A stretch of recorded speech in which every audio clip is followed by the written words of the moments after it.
She counted tips with fingers numb from dishwater and winter air, while a table of men in tailored suits laughed just loud enough to be cruel. They thought she couldn't understand a single word. They were wrong. What happened 30 seconds later would silence the entire restaurant and haunt one man who believed money could buy respect. If you're into dark, true-to-life stories with twists that hit like a cold blade, you're in the right place. Hit subscribe, turn on the notification bell, and drop a comment if you've ever seen arrogance meet its match. Tonight's story isn't about revenge with fireworks. It's about the kind of revenge you taste in the back of your throat. Quiet, perfect, and unforgettable. The restaurant on the corner pretended not to be tired. Its windows were polished with the exhaustion of the evening, the way mascara clings to eyelashes at 2 a.m.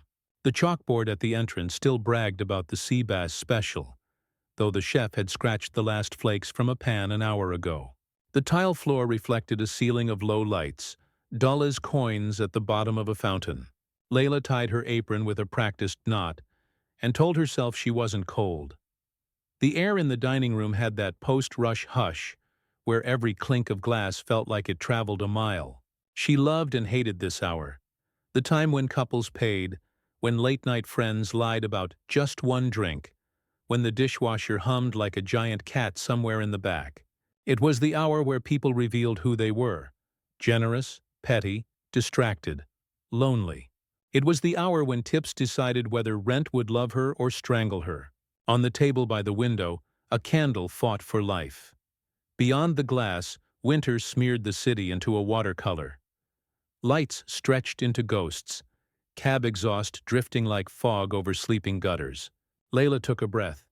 It tasted like lemon zest and the faint ache of bleach. "Last table," Marco said, the bartender, red-eyed and aching for a cigarette. "4 suits.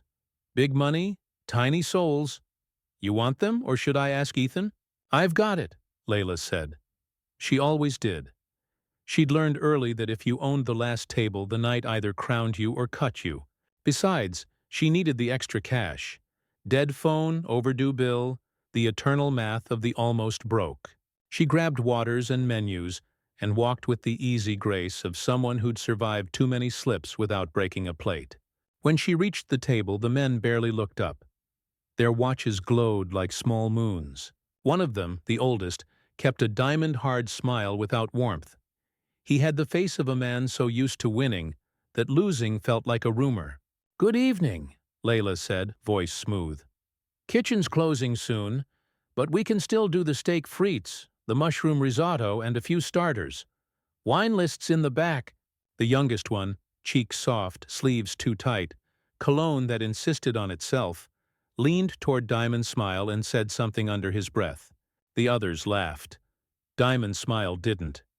He just lifted his eyes, measured Layla like a tailor measuring a discount suit, and gave the tiniest nod, as if to bless a purchase. "What's your soup?" asked the one with perfect hair. "Parsnip and apple," Layla said. "Black pepper, parsley oil, toasted seeds. Sounds rustic." He said rustic like it was a disease. They ordered as if they were auditioning for a role. Layla wrote quickly, avoiding the temptation to assign each man an animal: fox, wolf, crow, hyena. She recognized the choreography of entitlement, the way people perform for each other using her as a prop. When she turned to leave, she heard it. The first word was a soft hook tossed behind her. Arabic. Clear and lazy, as if he'd just remembered an old song. It uncoiled toward her, confident she wouldn't understand. "Shufi hal miskana." Look at this poor thing. Layla kept walking. The air seemed to thicken around her, as if the restaurant had suddenly decided to listen. The second sentence followed, a little louder now, an inside joke wearing a silk tie. "Ma bitifum shy." She doesn't understand anything. Her pulse flickered. It wasn't just the language. It was the accent, Levantine, smoothed so the vowels slid and the consonants wore velvet. Familiar. Intimate as a childhood scolding. She didn't turn. She placed the order, cracked the kitchen door with her hip, and let the heat of the line warm the back of her neck. "Everything good?" the chef asked, holding a pan like a shield. "Perfect," Layla said. One steak medium, one rare, two risottos, and a lesson in humility delivered medium well. Huh? The chef blinked. Nothing. She smiled, but it didn't reach her eyes. Back at the bar, Marco wiped a glass to death. They tip? Not yet, Layla said. But they're speaking my language. He raised an eyebrow. Spanish? She gave him a look. Oh, he said. Oh. Layla glanced at the table. The men clustered tighter, conspiratorial. The oldest one still watched the room like it owed him an apology. She remembered a different room, a different winter, a different city, a schoolyard where accents collided like cheap toys, a teacher who told her to speak English if she wanted to be accepted. Another man, another suit, another amused look that lasted too long. The words she'd carried then were stones. The words she carried now were blades. She took wine to their table. As she poured, the young one said, Shuf shu hal ihlami. Look at this dreamer. The oldest man finally spoke. His Arabic was precise, the kind of diction you only get from expensive tutors or grandmothers who refuse to bend. Khaleha, ma ba'ul shi. Leave her. I won't say anything. But he already had. Layla smiled the way you smile at a border guard. All teeth. No joy. Enjoy, she said in English. Your food will be out shortly. As she walked away, the men laughed again. It wasn't just the words. It was the certainty that ride-along arrogance brings. The certainty that some people can be a backdrop to your wit. That some people's mouths are made for servitude, not speech. Layla checked the ticket times. 3 minutes for the risotto to rest. 4 for the steaks to finish their quiet conversation with heat. She looked at the clock above the espresso machine. Time is a wheel, and sometimes it comes back around with a taste for blood. Hook. What she said next would freeze those smiles mid-laugh, and it wouldn't be the last surprise of the night. Silence has flavors. The silence that fell when Layla returned with appetizers tasted like cold metal, the expectation that the lower voice will tremble. She placed the plates carefully. Grilled octopus, charred lemon, beef carpaccio, the meat thin enough to read a newspaper through, olives glossed with oil like dark coins. The young one smirked. Excuse me, he said, performing politeness like a party trick. Do you have, how you say, extra plates? He had the accent of someone who'd bought it. Layla's voice was even. Of course. She fetched them, stacking porcelain with the precise rhythm of someone who could carry a tray through a hurricane. When she came back, the men were mid-story. Arabic again. The words were stones skipping across a pond, each one raising a ring of laughter. They weren't just mocking. They were trying to impress the oldest man, testing the limits of cruelty under his gaze. Bate fakir halam gasra? Does she think she's elegant? Shu hal shigil? What is this job? Ila mithla ba'dun baistennu albab yetla. People like her wait for doors to open for them. Layla breathed in, breathed out. Her mind began to translate and arrange their words like a composer arranging dissonance.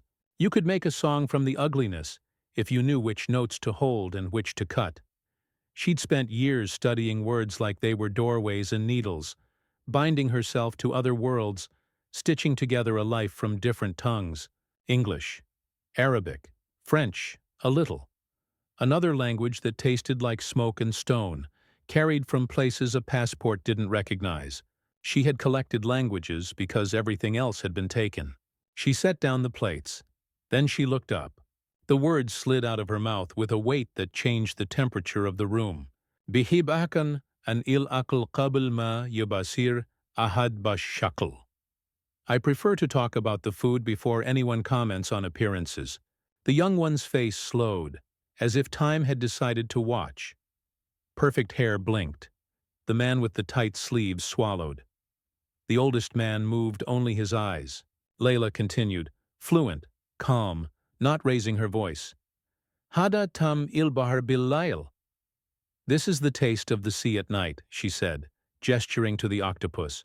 Bil hamid wa shwai mur, with acid and a little bitterness. Zai hakakat mabtihibu tisma'uha. like truths you don't like to hear. Marco dropped a bar spoon. Somewhere a tiny clatter echoed like a starter pistol. The young one recovered first. Boys trained to hide fear under bravado always do. He gave a laugh that sounded like a cough trying to be fashionable. "Oh, you, speak Arabic?"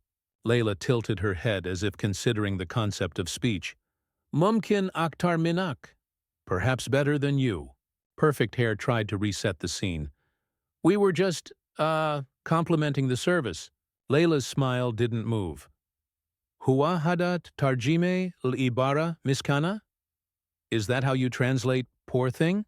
The silence that followed was new. The silence that realizes it has been overheard. The men's eyes flicked to the oldest man, waiting for him to set the rules.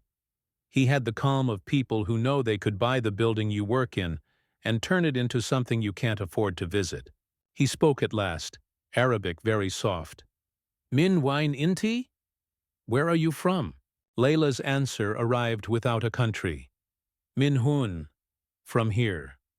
"Wo min honak." "And from there."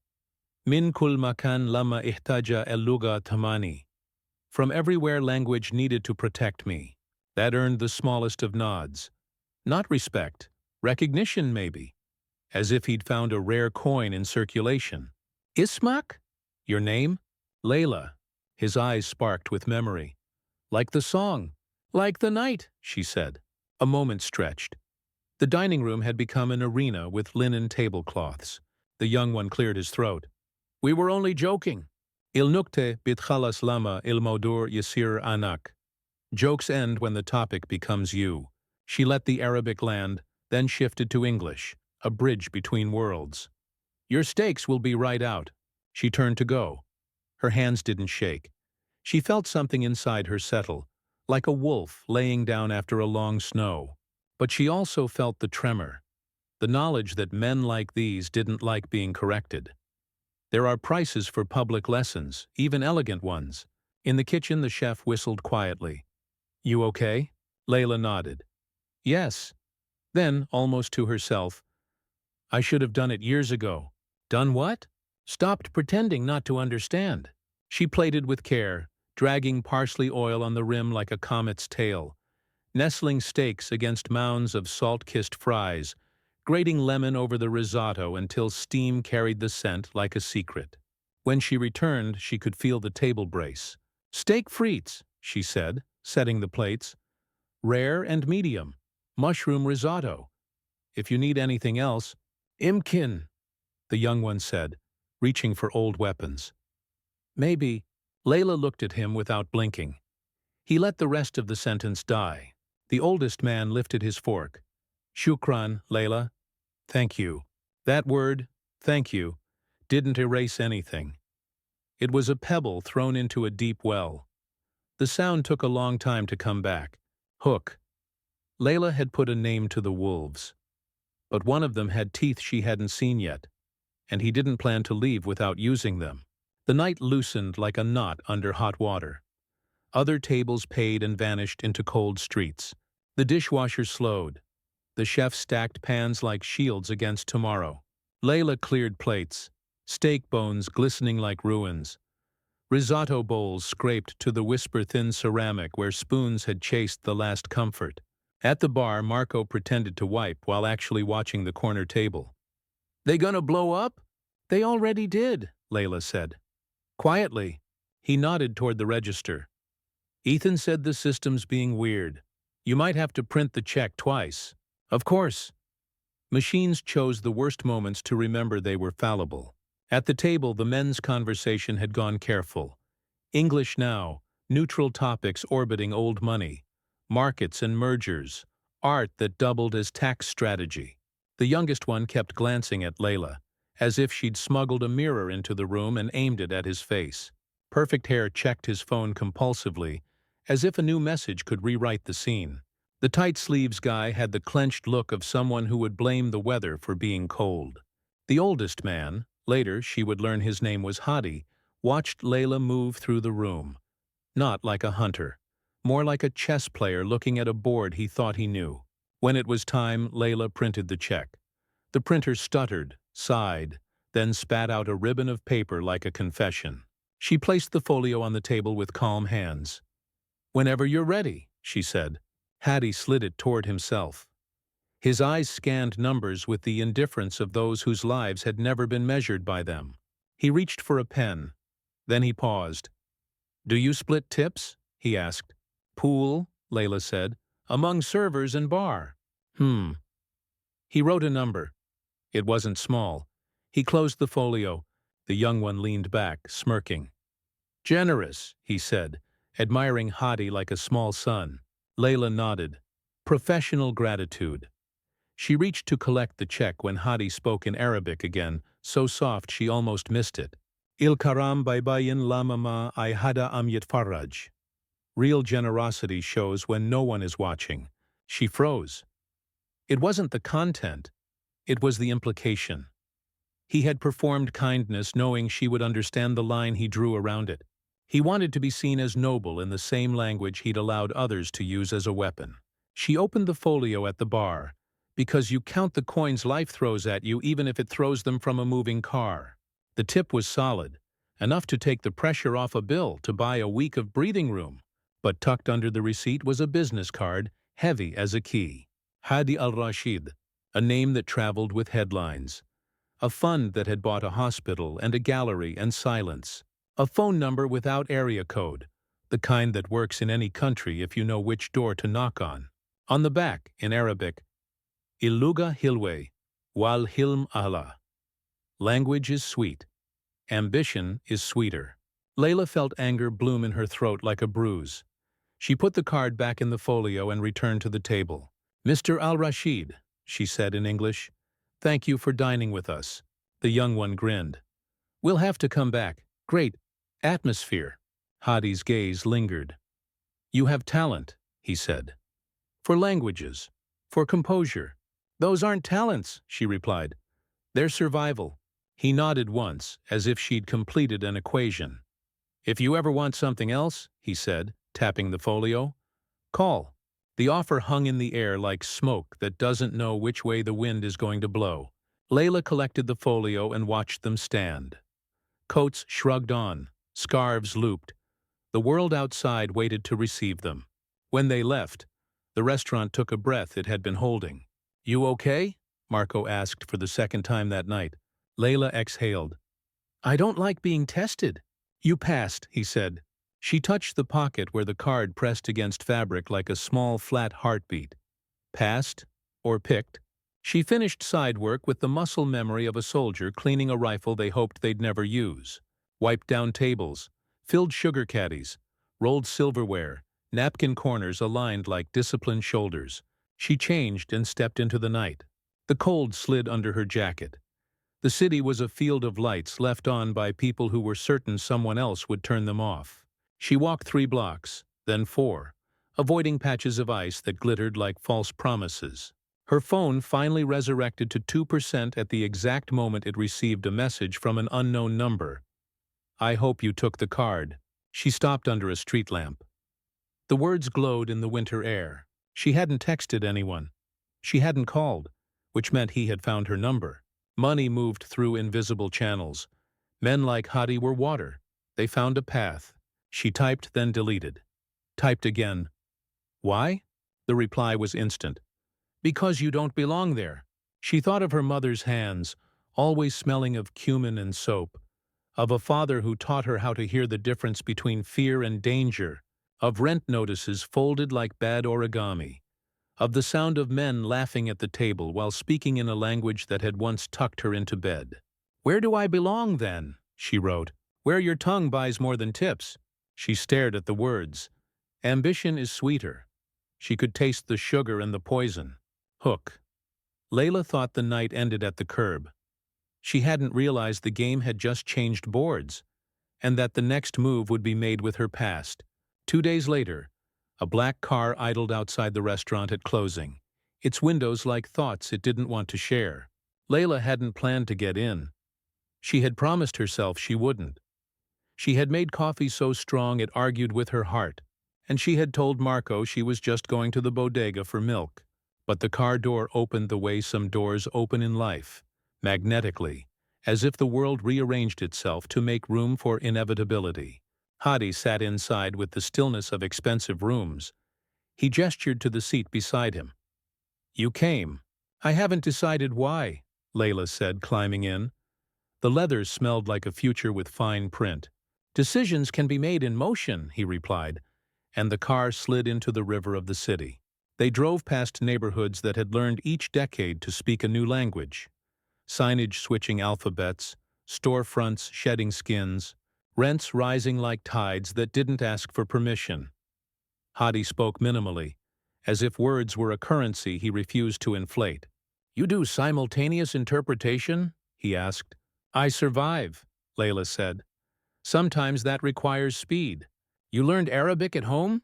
"At home and in rooms I wasn't supposed to be in." He nodded. "Good." He tapped the glass between them and the driver. "Take us in." The car turned into an underground garage. Concrete swallowed them, then spat them into an elevator that rose like a held breath. When the doors opened, Layla stepped into a floor of glass and steel, pretending not to be a cage. The view cut the city into obedient squares.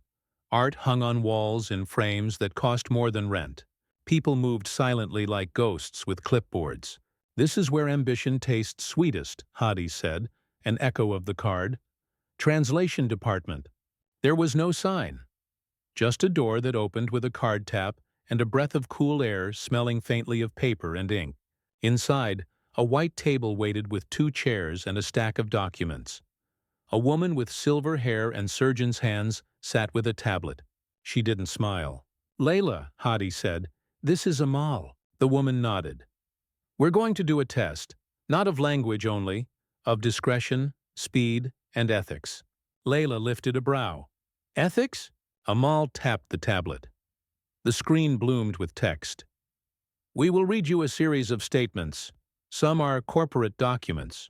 Some are personal correspondences. Some are complicated. You will translate, annotate, then decide what should remain untranslated. What is necessary? What is noise? You have 40 minutes. Layla's pulse found a new rhythm. She sat. The first file appeared. A medical partnership contract. English to Arabic, clauses dense and brittle as old bones. She sank into the work, the way swimmers remember water. The words came clean and precise. Clauses turned so they clicked into place with that small, satisfying resistance of truth. 9 minutes in, Amal slid another file. Emails between executives. Hidden meanings. Curt phrases that did not say but certainly implied. Layla annotated gently, not with knives but with mirrors. Here, the word delay means bury. Here, considering alternatives means we've already chosen something you won't like. 15 minutes. Another file, this one in Arabic, public statements drafted in velvet. She translated to English, preserving the music while exposing the math underneath. She flagged a sentence that would read like compassion in a press release, but like negligence in a courtroom. 27 minutes. Amal's eyes stopped moving. Now she just watched Layla work, as if the words were incidental and the person was the text. 31 minutes. A letter. Handwritten. The Arabic was so tight it could have been engraved. Layla read the first line and felt time pause. "To the one who carries my night name, Layla," it began in exquisite cursive. "Not her. Another Layla. Impossible. Coincidence is just fate with a bad memory." She read, "A father writing to a daughter he had left. A father who described crossing oceans with empty pockets, and returning with pockets full but hands dirty.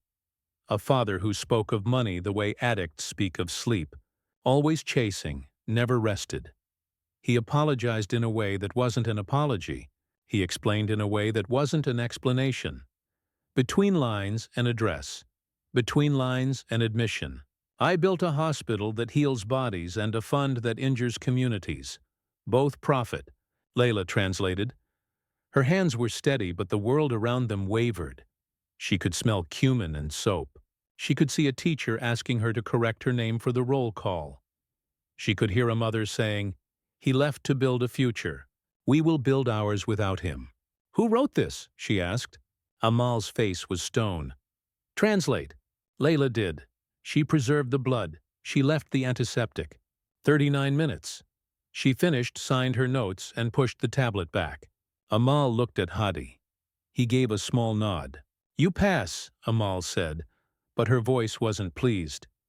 It was resigned, as if passing meant graduating into a war no one wins. Layla stood. "What is this? What job requires translating confessions and contracts? What do you actually want from me?" Hadi's eyes were patient. "There is a threshold between language and power. We work at that threshold. You buy things, we acquire assets, and you need someone who can hear when a sentence is a weapon." "Yes." She weighed the room. Outside, the city lay like an animal sleeping with one eye open. "What would you pay?" "More than the restaurant. Enough to make the voice that worries about rent a little quieter." "And the other voices?" "Some will get louder," he said, honest in a way that almost disgusted her. "Why me?" "Because you corrected me without fear and without spectacle. Because you know when to choose Arabic and when to choose English. Because you understand that language is a stage and a scalpel." Layla thought of the men at the table, of the laughter that was only brave in the dark, of the card that pressed into her pocket as if it wanted to be a second heart. She thought of her mother's hands counting out change. She thought of the night she left home, with a suitcase that weighed less than her silence. "Let me think," she said. "Of course," Hadi replied. "But know this. If you don't choose, someone else will choose for you." Back in the car, the city rushed by like a subtitled movie. Words at the bottom, pictures at the top, truth somewhere in between. Her phone buzzed. A message from Marco. "Everything okay?" She typed, "I don't know yet." Hook. Layla could walk away rich in money and poor in sleep. Or she could walk back into the restaurant and set a trap, in the language that started it all. She didn't realize the decision would bring a past she'd buried to her table. Layla didn't accept the job. Not yet. She did something more dangerous. She invited Hadi back to the restaurant. "Bring the same friends," she texted. "I'll have something for you." He replied a single word. "Tomorrow." The next night, winter wrapped the city tight. The restaurant hummed with the kind of crowd that makes waiters dance math in their heads. Layla moved through it like a ghost that refused to haunt. She had set the stage. The corner table reserved, the lighting just dim enough to be kind, the playlist slipping into a minor key as if by accident. They arrived not exactly together, but like planets that shared gravity. The young one brittle with defensive jokes, perfect hair, practiced indifference, tight sleeves, frown ironed into fabric. Hadi last, wearing the quiet of a man who never runs to catch a door. Layla greeted them with the measured warmth of a professional who remembers your name and the night you taught her something unpleasant. "Welcome back," she said. "Tonight's special is a simple dish with complicated timing." The young one laughed too loud. "Sounds like my life." Layla smiled without encouraging him. "You'll like it," she said. "Everyone does, for about 30 seconds. They ordered, they drank, and while they waited, Layla did something she'd never done. She brought an empty plate to the table. Just a white disk in the center, catching candlelight like a small moon. "What's this?" Perfect Hair asked. "A reminder," Layla said, "that sometimes what you don't put on a plate says more than what you do." She leaned in slightly, enough to make the candle throw her eyes into the realm of story. And she began, in Arabic, voice low and even. "Of Hayat Bakara, Kan Fad bint Ismaha Layla." In an early life, there was a girl named Layla. Kan inda lisan yisma abulma yihka al-nas. She had a tongue that listened before people spoke. Yukanfa rajul yitkallam bil-fakhr, yihsib inno ilmal yakhliq lugat. And there was a man who believed money creates languages. The young one smirked, then looked at Hadi, the flicker that asks, "Are you hearing this?" Hadi's face remained unreadable. Layla continued, switching to English with the fluidity of a knife turning in a socket.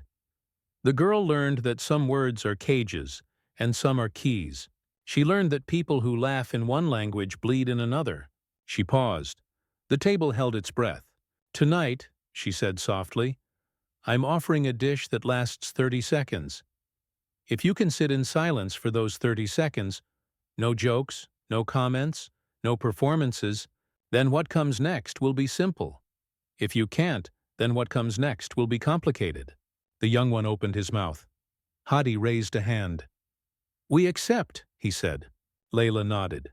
She looked at the clock behind the bar. When I say now 30 seconds, no English, no Arabic, no language. She placed her phone face up on the table, timer ready. Now, silence arrived like a storm you can't see. The room seemed to lean in. 30 seconds is not long, but it is long enough to hear your own heart argue with your head. The young one blinked. Tight sleeves shifted, resenting the restraint. Perfect hair stared at the candle as if trying to memorize the shape of the flame. Hadi watched Layla watch them. 10 seconds. The young one's mouth twitched. 15. A laugh bubbled, then died like a fish in hot water. 20. Tight sleeves coughed, a violation so small it dared the rules to notice. 25. Layla could feel the weight of every word they weren't saying. The air above women like her. The pause before a mean comment. The chuckle that asks, do you get it? 30. The timer chimed, delicate, like a spoon politely tapping a rim. Thank you, Layla said. You've paid in the only currency that matters to me. She lifted the empty plate and replaced it with 3 small bowls.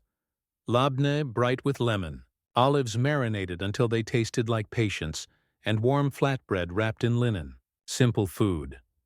She served them with hands that didn't shake. The young one laughed, confusion chasing offense across his face. That's it? That's it, Layla said. Sometimes the point is not to add, it's to remove. Hadi's eyes moved, just slightly, like a man adjusting to new glasses. You wanted to see if we could be quiet, he said. Why? Because that was the one thing you didn't try the other night, she said, switching to Arabic so it would land where it began. Sukut, silence.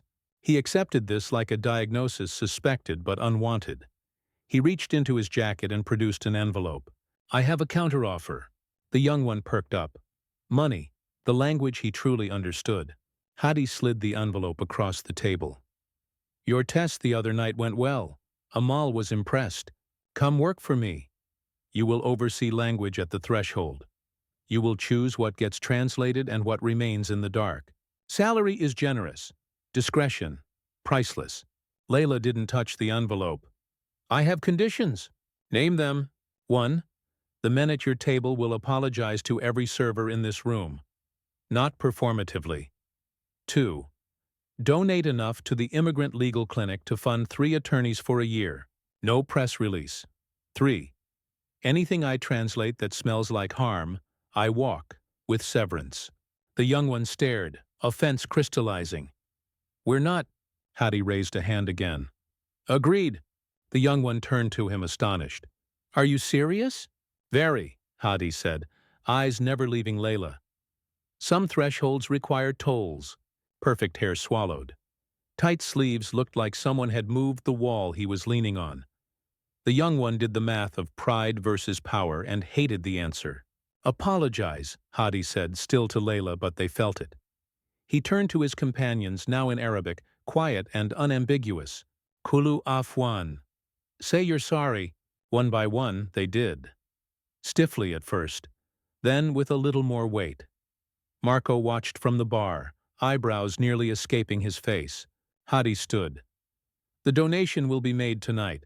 The contract will include your clause. He paused, then added, timing too perfect to be accidental. The letter you translated belongs to me. Layla felt the thin floor tilt. Your letter? My father's, he said. I kept it for years because I liked the way it sounded when I pretended it was sincere. You translated it in a way that made it shameful. That's why you're dangerous, and why I need you. She could have left then, with the envelope, with the power. But power without understanding is just a louder silence. She leaned in, Arabic gentle and edged. Il shay ila ma bitfamu. The thing you don't understand. Bi inak tawin, hayat bilugat, lazim yikun faha kalme adam. Building a life in languages requires the word no. No? He echoed, as if trying a new flavor. No, she said. To certain deals, to certain jokes, to men who think generosity is a performance. She let a beat pass. To you if you fail the test again. He nodded once. Understood. The envelope stayed on the table like a promise and a trap. Layla didn't pick it up. Not yet. At closing, the restaurant exhaled its last warmth. Hadi approached the bar, laid down a tip that was more gesture than number, then turned to Layla. Tomorrow, he said. Not a question. Maybe, she answered. She slipped the envelope into the cash drawer, not into her pocket. She would decide in daylight, where words survive without candlelight. Outside, the city breathed frost. Layla stood under the same street lamp where his first message found her. Her phone vibrated. A new text from a number she didn't know. Thank you for the donation. We can hire 3 attorneys. A photo followed. A handwritten note on cheap paper. For Layla. Language saved us. She thought of the 30 seconds at the table, a slice of quiet in a loud world. She thought of Hadi realizing silence is not emptiness. It's room. The next morning she went to the clinic. The smell of coffee and mercury light. She offered to volunteer a few hours a week, translating intake interviews. Pay me in coffee, she said. And truth. In the afternoon, she walked to the glass building. She rode the elevator like someone ascending inside a question. Amal met her at the door with the same surgeon hands. Ready? She asked. Layla smiled, the night in her eyes and the morning on her tongue. Always. But before she sat, she pulled out her phone and sent one message to Hadi. One more clause. If we ever mock the people who bring us water, I walk. No severance. He replied with a single word. Agreed. And for the first time, language tasted not just sweet or ambitious, but clean. Final hook. Reflection. You never know who's listening. You never know who can hand your words back to you, translated into consequences. 30 seconds can change a table. 30 seconds can change a life.